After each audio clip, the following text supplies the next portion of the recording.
Today's project is joining two LK100 machines to make one gigantic one, which makes afghans, extra large sweaters, one-piece sweaters with the sleeves knitted on, all kinds of things easy and possible. It turned out to be considerably easier than I expected. A friend and I traded knitting machines so that now I have two LK100s and she has two HK100s. And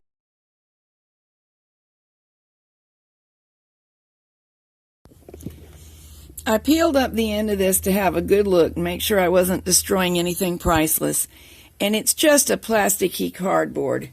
So it looks like what we're going to need to do in order to get these two pieces neatly joined together is to cut that right here. And it's kind of stiff. Jack is taking off one of the brackets from the back of the machine. The ends that we're going to put together are held together with these brackets. It's pretty straightforward and easy to get them on and off. Just 4 screws.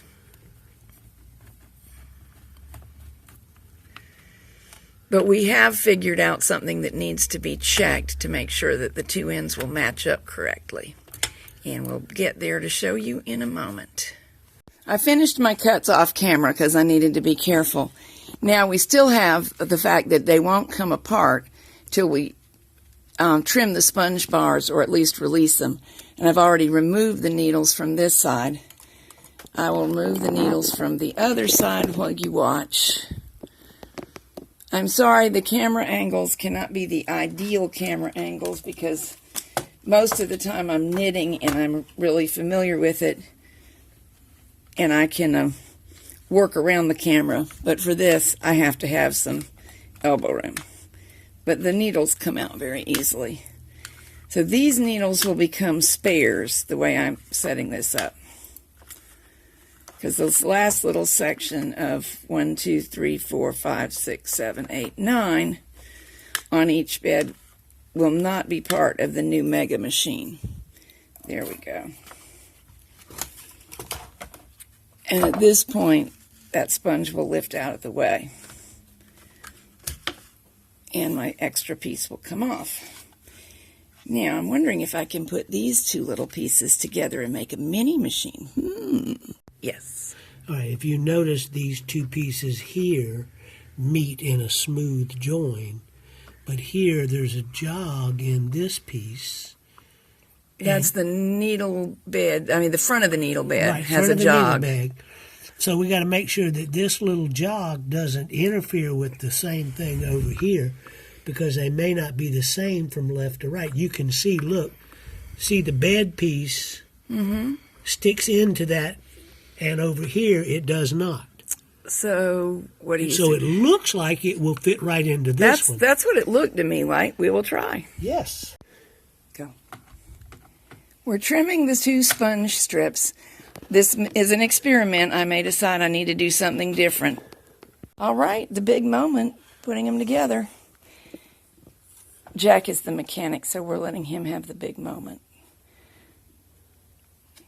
I'm thinking this piece of SpongeBob is in the way.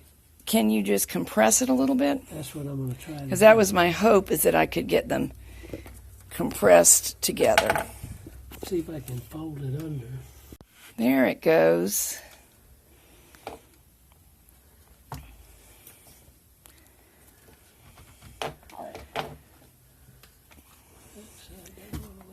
Does this needle in the way? We can take it out and put it in later. There. Voila. Tra-la. Now, let's do that again with those little pieces where we can flip them in front of the camera better so that people can see what's really happening, because they were very easy to do. Can you hold them over here? Okay. Tell me where you want them. That's good. We can see. You align everything and press the halves together. Right. And of course, these don't have the needles in right now, so they're a little easier to twist. What we had to do was move the needles away from the join area just a little bit. Let's flip it over and let people see the upside down joint coming apart and going together. They really just fit like puzzle pieces. Yeah, We can't see now. You got a tip there, goes into a slot here, and then you have this long piece here that goes into that slot there. It's very Lego-like. Yep, there it is. Pretty simple. It's not as easy just because of the big beds being harder to flip around, but it went fine. Yep. Okay, here we go. I thought I'd test on a few center needles to make sure all was well before casting on the entire bed.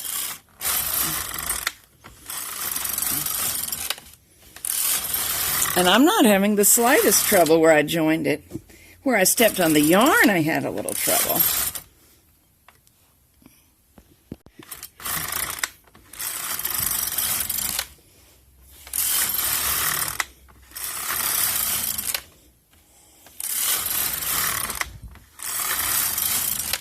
This is going to be just fine. One of the things I'm testing here is whether those sponge bars, which are butted together right underneath there, they're not sponge bars, they're sponge strips.